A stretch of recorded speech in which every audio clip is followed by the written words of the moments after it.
Well, it's taken me 35 years to get this talk together.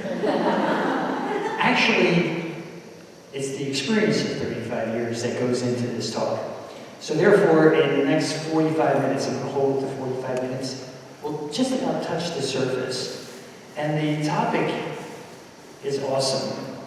However, it's far-reaching also. Every child should master. And that's a big undertaking. So what I want you to think about as I go through my little talk this morning is that it's an experience of 35 years that goes into that. So we don't expect our children to get it that quickly. And the way I pulled a lot of this together was to actually look at the results, our graduates, and what they have done with their lives, and reflected on what their experiences were here at Oak Hill to come up with some of these things, okay? And of course, I also had some good resources to go to. 35 years and the anniversary of the gala, as Mrs. Orlick and Mrs. Small mentioned, is interesting in itself. 35 years ago, we had our first gala. How many of you have heard this story? Maybe you didn't. We just started it down at the Unitarian Church down the block. It wasn't here at this facility at all, obviously. And we had it was 50 students in the school, 7th and 8th graders. And the idea came up, let's do a fundraiser. So let's have this party. It was our gala in that day. And we actually had it in the church hall, a third the size of this room. We didn't have a large gathering. And our goal that evening was to get enough money together to purchase a VCR. That was it. Now VCRs, when they first came out, they're not even made anymore. When they first came out, they were pretty expensive, like $1,200. And that was our goal, to come up with $1,200. So obviously we've come a long way in the 35 years. So when we look at the, sorry, can you put the first? There they are. That's what I've come up with. And again, I had to narrow it down. There were so many things on my list I had to incorporate. As a matter of fact, when you start to look and hear what I have to say, these things intermix. They're not just isolated all by themselves. And as I said, to come up with this was 35 years of experience listening to our parents, listening to our graduates, listening to my teachers, and so on and so forth. So these things developed from the evolution of Oak Hill Academy. It wasn't something that I just pulled out of the air. Master, that's quite a big undertaking, as I say. It sounds awesome, but it's a goal. It's a goal. And if you come away, leave today with just a little bit of something out of this, it's going to be fantastic.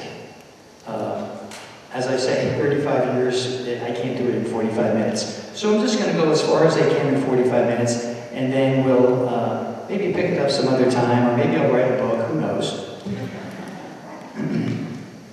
The nice thing about this is that I see this every day, every year, for the last 35 years here at the school.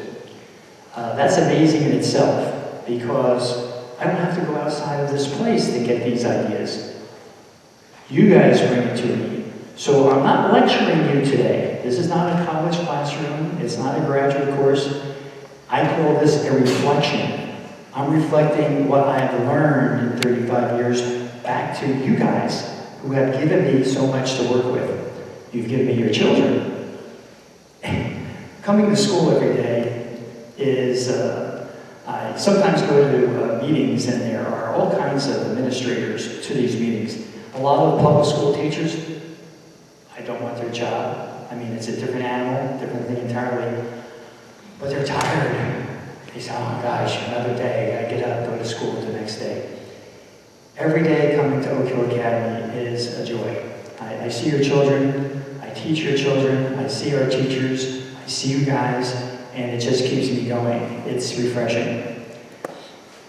So it's a great environment. So remember, I'm not preaching, all I'm doing is reflecting. And that's what we want to learn from our Oak Hill experience.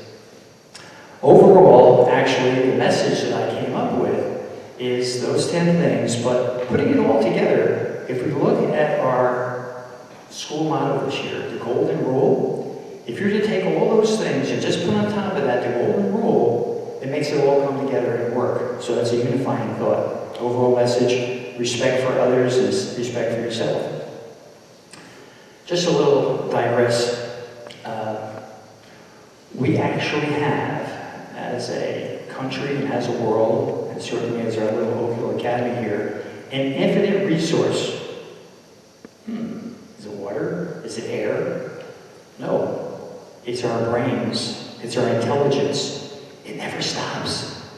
Can you imagine what we've done in your lifetime, my lifetime, where we were X number of years ago, where we are today? It's because of what we have up here. Certainly those machines make life easier. They make things more exciting. But the infinite resource that we have is our brains. My wife and I were, I guess it was in the fall, we were visiting a gift shop. And I saw this sign, and the sign said, I still believe in 398.2. You know, oh my gosh, I don't know what that means. I didn't embarrass myself by asking the shop person, what does that sign mean? So, of course, you Google it. Guess what it means? And I asked Mrs. Greer, and she knew right away. It's the children's section of the library, Dewey Decimal System. Fairy tales. I still believe in 398.2. I still believe in fairy tales. How cool is that? Guess what? Bought the sign. Well, have you heard me before? The best is yet to come. The best novel hasn't been written. The best technology is wonderful, but it's still going to be better. The best buildings haven't been built. The best medicines and cures are not out there. We're getting close. We're getting better. We're getting close to those things that will erase things like cancer and heart disease and allergies and all those things that have been in our existence for quite a while. Now, here at Oak Hill Academy, we don't believe in the land of never. That's a word that we try to eliminate because the never starts with the N, and N stands for no. We want to say yes. We want to say yes. And we want to say the land of every. The land of every is so cool. The land of everything is possible. The land of everywhere we can find hope. The land of everything, the why and the what for, and the unanswered. We can find those things out. And every person, the land of every, has every person is respected and valued. And then finally, every family is special. And again, the overall theme here is that I believe we have to give our children more space to grow intellectually and developmentally. And it really started, my thinking, was last year. As you recall, you guys were a part of it. We had to come up with that capsule saying, or what does Oak Hill Academy mean in a few short words. As a matter of fact, I have to go to math class. They're going to do it. I'm taking a quiz today. Okay. So it started with the 3 E's. We developed those from the input from our teachers, the parents, our alumni, and everything. Those 3 E's. E, the first one was for excellence. We still believe in that. Enriching experience, which we hope that we continue to give here at our school. And again, the environment, that it includes just everybody and everything that's here. Okay, Ms. Murray, we're going to go to the next one. Okay, we're going to see a 2-minute clip from Julie Haynes, who wrote the book, How to Raise an Adult. So that kicks us off today with How to Raise an Adult. Pretty cool.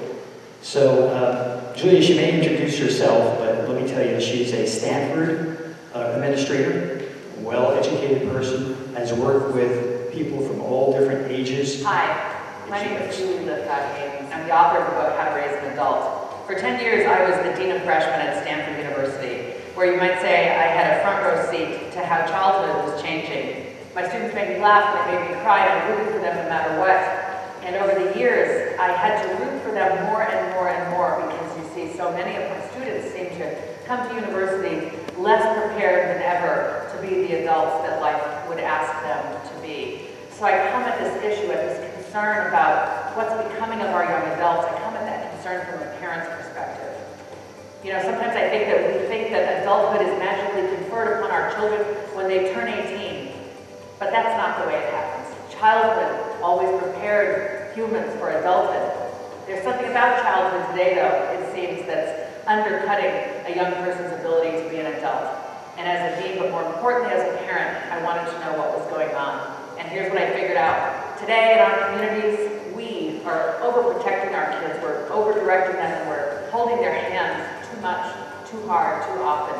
And as a result, they can become 18 and 20 and 22 out in the world, still looking for us to provide protection and direction and a whole lot of help. When a kid gets out into the world, whether it's college or the world of work, they're going to need to know how to talk to strangers. They're going to need to know how to manage transportation, how to meet their own deadlines, how to wake themselves up, how to make themselves food. Childhood is meant to be preparing kids for that time when they're going to have to handle those things on their own. In this book, How to Raise an Adult, I write about what's going on and what we parents can do to kind of turn the tables and return childhood to an experience that actually prepares kids to be thriving, successful adults out in the world one day.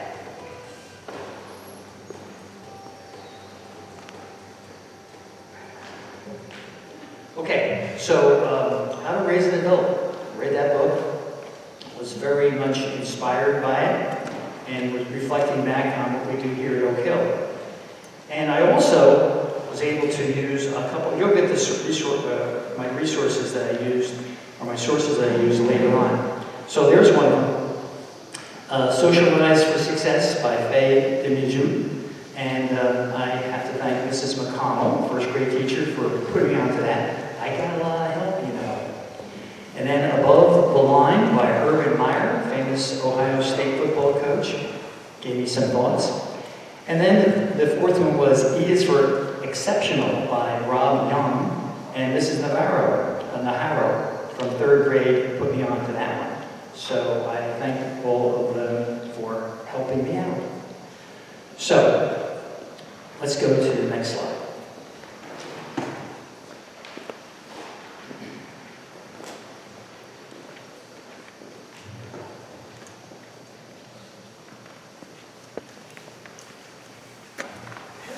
Okay, these are some of the things that Julie found during her study. And some of the things that she said, and what she's saying is that we've got to give our kids a little bit more space. We've got to let them grow up. In the old days, it was you had to grow up. There was no question about it. Now, there's a little bit of a question as to when, where, and how much we let our kids do and do. So she found that in 1984, the stranger danger abductions started to give people some ideas that everybody was going to be abducted. Then A Nation at Risk, No Child Left Behind. That was, I think, in 1984 also.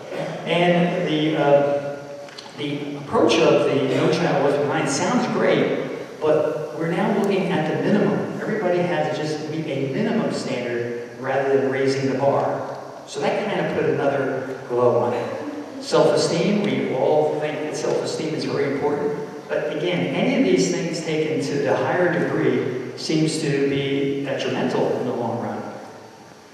Play dates. Well, you know, the days when everybody went out and played, everybody got together in the neighborhood, those were starting to be diminished and they were being scheduled.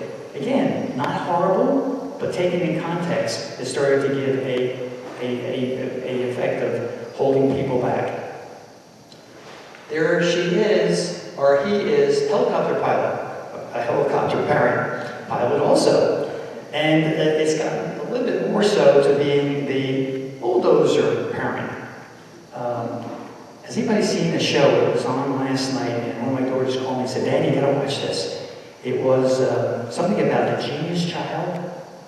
You see that? It was on, I think, Lifetime. It was a little scary. What they have these kids doing, very, very bright kids, but what they have them do is compete against one another. And the way they competed last night in the first episode, and I don't know what the point of the program was, whether it's a great thing to have your kids compete or is it destroying some kids. But basically what the first episode was, is they had to do math problems in their heads. Not too bad. Again, some kids had to do so many out of 10. And the kids who got 2 or 3 were, you know, kind of crushed. But the next one, they had, I believe, a half hour to take a deck of cards, and they were given in a certain order for that particular child, and memorize the deck of cards and recite them back to an audience. These kids were crushed. Those who got, you know, 3 or 4 because they're back. And one child, they showed this on TV, would not, she didn't want to do it. She never wanted to. Mom said, you gotta do it, you gotta do it. So that's the bulldozer. Parent felt like their success, and this has come from joy, compromise of the child fell short of expectations. The expectations that sometimes we put on the child. Began to see a lack of self-efficacy and caused by overparenting. Okay, the next one. Also began to prepare our kids for life by protecting them from life. We protected them from the cuts, the bruises, and egos and feelings. We never want our children to be hurt, obviously, but it gets to the degree where they're in this capsule or in this bubble where they don't experience anything that might be a little bit harmful to them. And as parents, we became frazzled, worried, stressful, and our kids overscheduled. Little time to relax. We need relaxation, we all do. Next one you see here is crossing the street, parent with child. This goes back to a study that was done in 1990. It was done in Boston, in a very busy area of the town. But there was a beautiful park, and parents would have to take their children across a very busy intersection to get to the park. In 1990, why people do these studies, what they did, they sat there and just watched all the moms and dads taking their children to the park, crossing this intersection. And as they crossed the intersection, holding the child's hand, they were probably, 3 to 5 to 4 to 5, 6-year-olds. And as they crossed the street, the mom or dad would be holding the child's hand, mom looking in one direction, mom looking in the direction, and guess what? The child was looking that direction with mom, looking at the other direction. 20 years later, that was 80% of the kids were looking both ways with mom, just to make sure. 20 years later, 2010, it was reversed. Only 20% of the kids were looking each way. Most of them, the 80%, were looking straight ahead. They were programmed to say, okay, mom, you do it for me. I can't help you. Go ahead. So that says something to me. Then it started to be overusing the bullying label. That everything that happened between 2 kids was bullying. And certainly there's that degree. And then where's that line? And that line sometimes is obvious. Other times it's not obvious, and all of a sudden there's a bullying situation. There's a boy in my neighborhood when I was growing up. I think I was about 10 years old. And his name was Kenny Apgar. Doesn't that sound awesome? It sounds like don't get near him. Well, Kenny was a tough kid. But we played with one another, and he was maybe a year or 2 older than I was. And I wouldn't say he was a bully, but when Kenny said to do something, you did it. Kenny, And if Kenny said, you're on that team, okay, I'm on that team. But anyhow, for some reason, I can't remember when, but I do remember the incident. There was an empty lot next to my home where I lived, and I decided one day that Kenny did something that I didn't like, and we started to fight. And fights in those days were not fists and things like that. You just got to one another in a headlock, okay? And then you held one another in a headlock until it was the other guy's turn. And you turn around and he put you in a headlock. So this went on for quite a while. It was around lunchtime. Now my mother is at home, okay? She sees this going on. Who cares, They're just having fun. So it was time for lunch. So my mother calls out, Joey! She called me Joey. Joey, it's time for lunch. So we stopped. Kenny went home, had lunch. I went inside, had lunch. Whatever time it was when we finished, we went back outside, and guess what? We started all over again. So I don't know where Kenny is today, but that was an experience. The cell phone becomes that's what she said, listen to this one, the cell phone became the world's longest umbilical cord. Okay, you gotta make sure where he is, where she's at, is she going too far, is she going into, and so on and so forth. And then of course we got into everyone gets a trophy. It's still very controversial. Some activities are now is that there's no winner, no loser, no one is a loser type of atmosphere. And then sports used to be fun. It used to be play, enjoy one another, enjoy what you do. And we're trying to keep that here at Oak Hill Academy. As you guys know, if you have any of the older kids here at the school, 5th through 8th grade, our sports teams are, if you want to participate, you participate. I think we have records here of kids being on teams. We have more cheerleaders than I think Monmouth University has. And our 5th and 6th grade boys basketball team, we need extra chairs. That's very helpful. What's the number? How many kids in the JV has? 25. Yeah. And there's only 6-minute quarters, so we try to get them all in. So it's now a chore. Okay. All right, next. Okay. First one on the list was to have a purpose, a passion. And again, this may be at any time within that person's life. It may be sooner or later, but we want to experience a lot of things to acquire this passion. One of the things that we would like to see all of our kids do, and we'd like to have all of us do, is to have a passion for helping others. It's a trait that we talk about often here at Oak Hill. It's a trait that I hear our graduates tell me about. As a matter of fact, one stopped by right at the beginning of school this year. I just about recognized him. His name was Andrew Buckley. Andrew came here, Miss Murray tells me, at around the 5th grade, and graduated from here, went to Modern Day High School. Great-looking kid, strong-looking kid, soccer player. And Andrew told me something that day that just knocked all of our socks off. He told a story. He said, Mr. Pacelli, do you realize that Oak Hill Academy changed my life? Wow, that's rewarding, but still hard to take. He told us that when he was at his prior school, he was like wallpaper. No one knew he was around. No one cared for him. He just was like anybody else in the classroom. Not that he ended up being special here at Oak Hill, but his classmates treated him as a person. They respected him for what he was, not for somebody else's image of who he should be. And then he went on to say that he carried that over later in his life as his passion. He was a Boy Scout. He was always helping people. He enjoyed helping people. And today, he's a minister, helping people. As a matter of fact, he's helping the poor. He goes overseas. He helps with all kinds of areas of their play. So, what is shaping the way we dream? That's the passion, the way we dream. Those fairy tales we talked about in that 398.2, we don't want those to go away for our kids. We want them to have those dreams. Our environment tells us what is possible. You guys, as parents, and we as teachers, have to set the stage and say, look, a little hard today, but tomorrow's going to be better. Try it. Give it a try. We're behind you. Do your thing. A couple more stories of our graduates. And again, I wanted to kind of quantify this by saying, not only do we say we're here, but we're actually finding that our students, our graduates, are coming back and telling us these things that have worked for them in their lives. Have a passion. Mike Hilton. We're just starting to do our practices for our school play.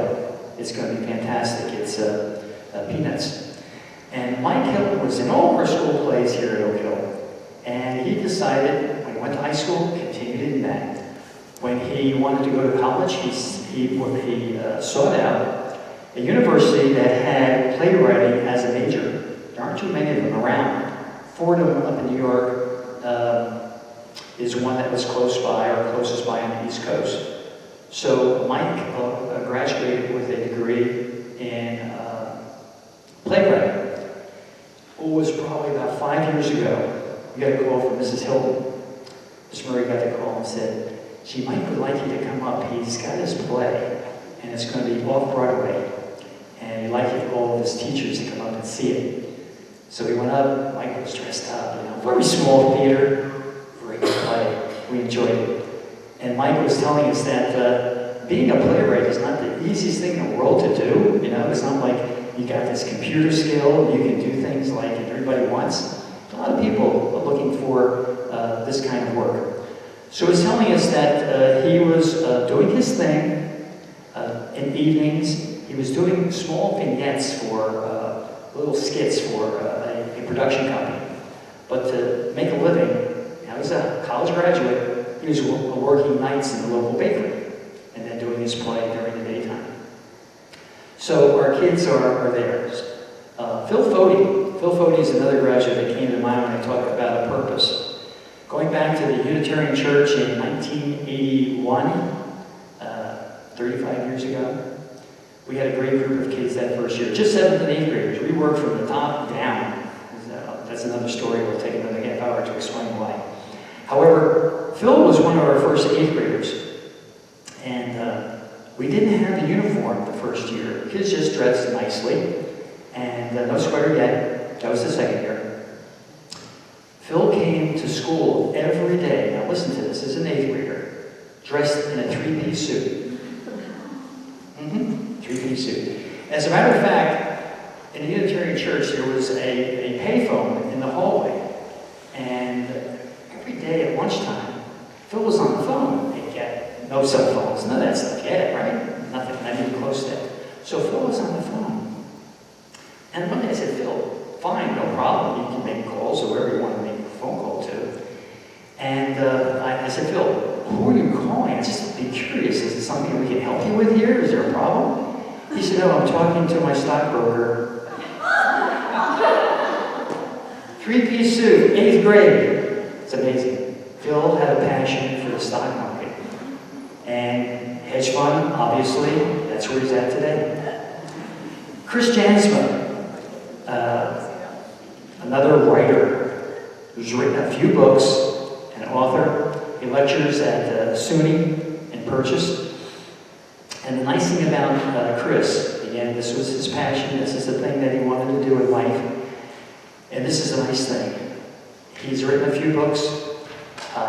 One of the books he dedicated to Mrs. Inglis, his 7th grade English teacher here at Oak Hill. How cool is that? And she was, of course, overwhelmed. Out of all the people his experience, his college experience, he picked Mrs. Inglis. And Chris, why did you do that? He said, well, Mr. Pacelli, she's the one who started me off. She's the one who believed in me. She's the one who said, this is great. She's the one who corrected me when I was wrong. So it goes both ways. Purpose matters, essential for achieving happiness, satisfaction in life if we have a purpose. Obviously, if we study what you love, and the rest will follow. Obviously, the things that we do in life are not necessarily pointed in a direction of being what we're going to do as a livelihood. Those sideline things have as much importance because they work together with that infinite resource, the brain. If our child plays the piano, wonderful. If we have a sport that we play, wonderful. It's going to support that brain and the thinking. Reading, obviously, is all over the place, can do whatever it has to do. Any hobby. These graduates keep on coming to my mind. A hobby. Evan Ballmer, back probably 20 years ago. Evan was a musician, played the guitar, and Evan also thought it would be cool to start his own band. And he got his group of kids together, so on and so forth, and he asked if he could play at one of our dances here at Oak Hill. So student council moderator said, yeah, we'll give it a try. No disc jockey that night. No, okay, Evan, your group is on. Well, in those days, 20, 25 years ago, there wasn't too much in the sound equipment. So everything that they brought in as far as the sound system is concerned was taken out of the living room of each home. So they had to plug it in. We had extension wires all over the place and plugging it in. And each, we were worried that the lights was going to go off because they blow a fuse. Everybody had their own stuff built in. Now, they were just starting off. We didn't quite understand where they were coming from. How many of you, again, you guys are young, how many of you remember the theme song from the show on TV called, what was that, sorry? Oh, no, Peter Gunn. Remember that Peter Gunn? That theme song? Dun dun dun dun dun dun dun dun. Okay. That's the only song they knew. So all night, we're hearing versions of Peter Gunn. However, in between Peter Guns, they had drum solos. And there were guest soloists. Anybody who wanted to bang on the guns. So, believe me, it was a memorable night and a long night. So, to continue. And it went on and they did better. As they got in high school, they continued to work together. And this was Eva's dream. He had his passion to become a professional musician. And he was very good. However, again, we know that's a tough thing to do in life, is to be an actor or a musician, that type of thing. So he took a little bit of a detour. He continued to do this in college. He ended up going to law school and became an attorney. And he specialized in entertainment law, writing contracts, negotiating, representing, and so on and so forth. So that passion led him to where he ended up. So, embrace the kid you've got. Let them discover their path. And remember, learning from mistakes fosters determination, humiliation, humility, commitment, patience, and problem solving. Well, we enjoy what we feel as authentic and rewarding. I go back way to my college days, and one fellow who was a classmate of mine at my college was a fellow by the name of Al Nickel. Ended up being very, very successful. But Al literally had to work his way through school. Not only a job at the school, working in the school cafeteria. However, Al had a passion for putting things together. He was very good with his hands. He would make things out of nothing. And he got this idea. Back in those days, the Vespa. Anybody know what a Vespa is? It's a motor scooter. These things are cool. They were produced in Italy. Now they just come in. But in those days, what Al figured out was that everybody wanted a Vespa who could afford one on campus, bug around, and so on and so forth. So what he did was to import them, but in pieces. That was the most economical way to do it, because he couldn't afford to bring a whole one over, bring them over in pieces, and because he was so good with his hands, he put them together. And as soon as he got them together, he would drive around campus with a little for sale sign. Man, they would go like that. Now, when are you going to get another one? So, be resourceful. Like I said before, it's okay for kids to try and fail. Try again, and fail again. Trial and error, we call it, for a good reason. And we like them to think about this passion as being sort of a spotlight that you can turn it on, you can turn it off. You can have a different passion at a different time because you're young, we want them to explore. I would have thought I should learn how to play the saxophone. Okay? So she did a smart thing. My mom was a working mom. She says, Joey, I'm not going to go out and buy you a saxophone because I'm not quite sure whether you're going to like it or not. So in those days you were able to rent it.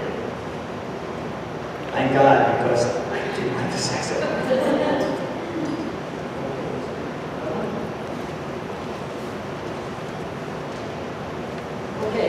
Making good decisions, that's one of these items that we like our kids to be able to do, but it's a growing process. It's not something that all of a sudden you take the pill in the morning and now you make good decisions.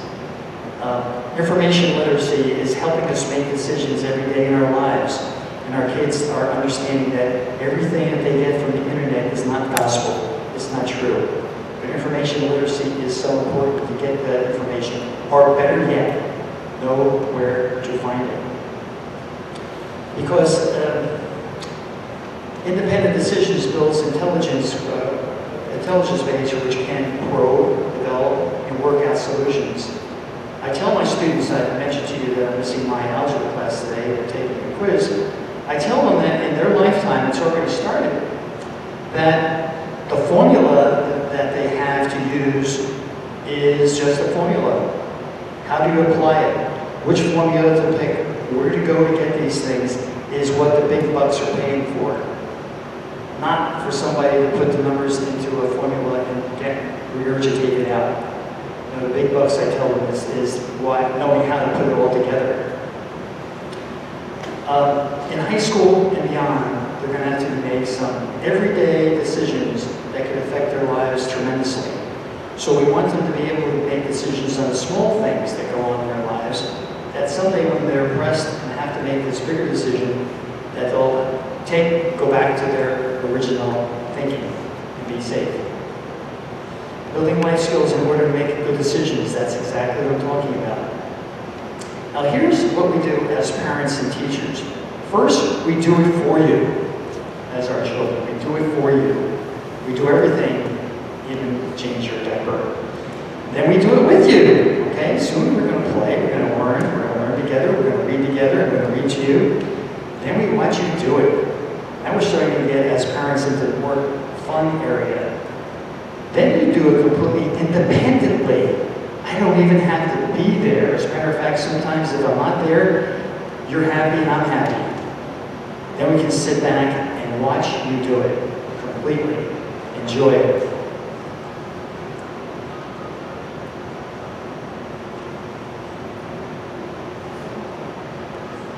One of those devices was ringing. Now, I'm in a position where I've been through all of these sequences and we continue to do it here at the school. We help them to do it first, then we watch them do it, and then we independently say, go ahead and do it on your own. But now I'm in a better position. I'm a grandparent, right? I've been through it all, you guys. Someday you'll be in that position to say, hey, now I can see it all over again. And it works. It's fantastic. Gross motor skills.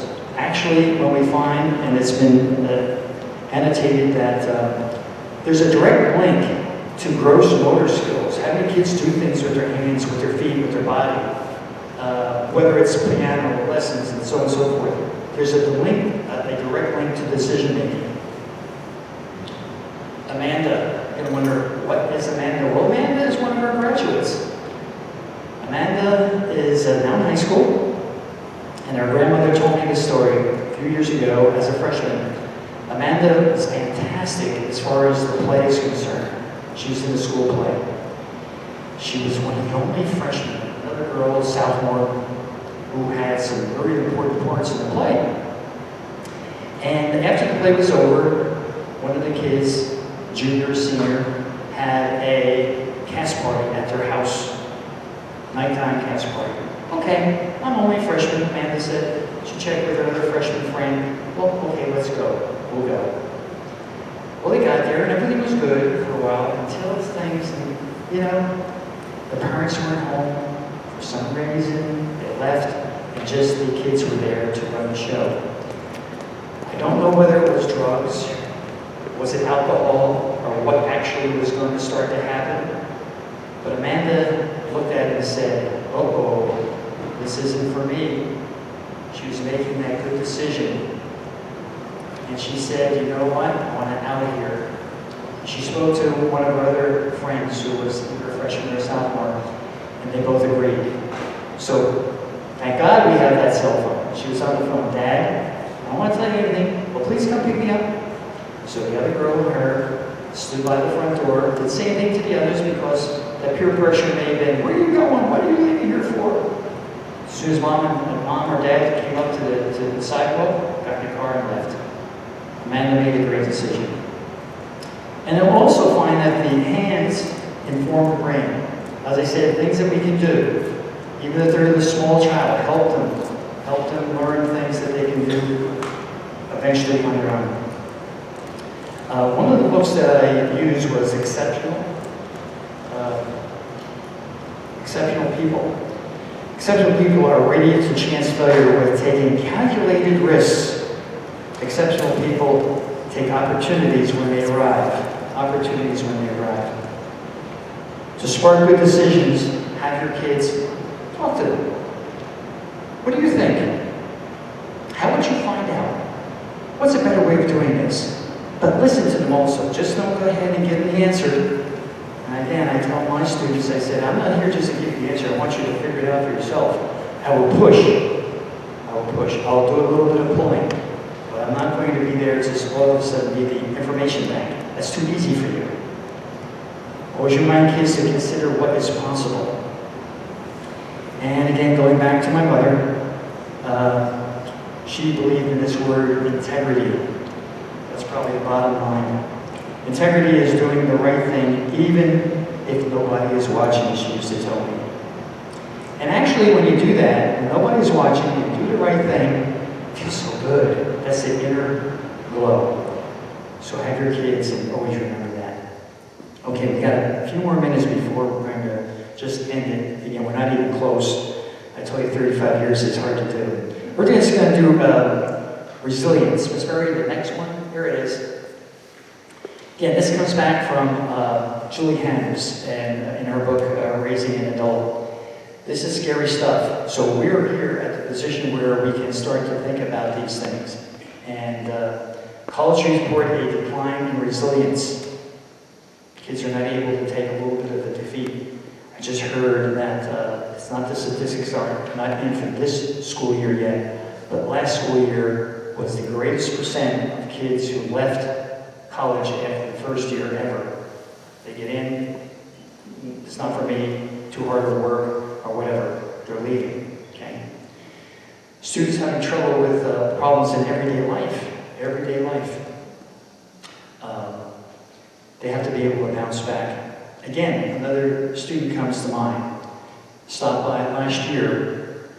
His name is Ken Skarenko. As a matter of fact, Mrs. Skarenko was the head of our parent organization when she was here for a few years. Well, Kenny was a bright kid who had a focus on science, loved science. But at this age level, we all know you got to do everything. You just can't, let's say, I'm just going to do science and let the other things slide by. Well, unfortunately, he let Latin slide by. 8th grade, let the science, the Latin was not keeping up with the homework, did not do the project. So we're at the brink of graduation. Now, we're dying. His parents are dying, but we got to stay to the rules. Kenny, listen, Kenny, you're failing Latin. You're not able to graduate. You get it? This is what you got to do. You got these days to do it in. Kenny came through. Today he's a PhD. Believe it? In something that I don't even understand, he explained it to me, but it's a PhD in materials chemistry. And he already has 3 patents. So again, Kenny just thought that he should come back, and we pushed him. We had to. Poor grade, reason to complain rather than to study harder. That's what we're finding in college. Oh, the teacher made me do it. She didn't do this. The professor didn't go over the work for me, and so on and so forth. And the college faculty are holding hands rather than producing good adults. Again, not across the board, but more so now than before. And the parents are seeking a lowering of the academic standards and not to challenge students too much. Just make it easier in college and they'll be fine. As a matter of fact, I've heard, and I can't believe this, that some professors are getting phone calls from parents about the grade. That's scary. Let them go. They're 18, 19, 20 years old. Please, what are you doing to them? Students afraid to fail. They do not take risks. And then finally the colleges say they're expected to be the substitute parents. Don't need that. Okay, so I'm going to break it off now. We're not going to go. I do have another list of the resilience. I just want to thank you for your attention. And we just briefly, we got to half of number 3. We got, 6.5 more to go. And I appreciate you listening to me. And I want to say in the long run that it's you guys and the guys who came before you, the moms and dads who came before you, that really are the essence of what I believe in and what I've come up with. So it's taken a long time to put together. But without you, we wouldn't have a school, we wouldn't have the kind of school that we have, we wouldn't have the kind of kids that we have, because those are the roots of the whole thing. And Oak Hill, sometimes a parent comes in and we say, well, what are your expectations? And it was this, that, and the other thing. I said, well, okay, you may not find that here. Better be sure before you enroll your child, because this is what we are, the excellence, the environment, the enriching experience. That's what we're all about. And our kids don't mind it. They work hard. Miss Murray said something the other day, first day back from a little lengthy vacation. What'd you say, Miss Murray? Everyone was glad to be back and happy. I can't believe it. We're going to torture you when you want to be here. So again, thank you so much. And I just have a handout that is at the end of all this, but why don't we give it to you right now? And it's a few things that I got from a number of the books that I used. 7 conditions that young adolescents crave. Cool stuff. And then there's a list of things that are benchmarks for children as they grow up, broken into age levels. What kids should be able to do or try to do, or you may want to introduce them to do. Ages 2 to 3, for example. And then it goes right through to the 18-year-old. And then finally, there's a list that comes from the Raising an Adult book. And it's mistakes and curveballs you must let your kid experience. Don't get scared. These are tricky. These are tricky. But, okay, it's not the end of the world type of thing. I'll just give you a few examples. Not being invited to a birthday party. It's crushing. But, maybe in the long run, a little bit later on in life, having a fender bender. Hopefully not serious. Being fired from a job. This is one that hits home for a lot of kids when they hit high school. Not making the varsity team. So these will be handed out to you, and take them and enjoy. Thank you.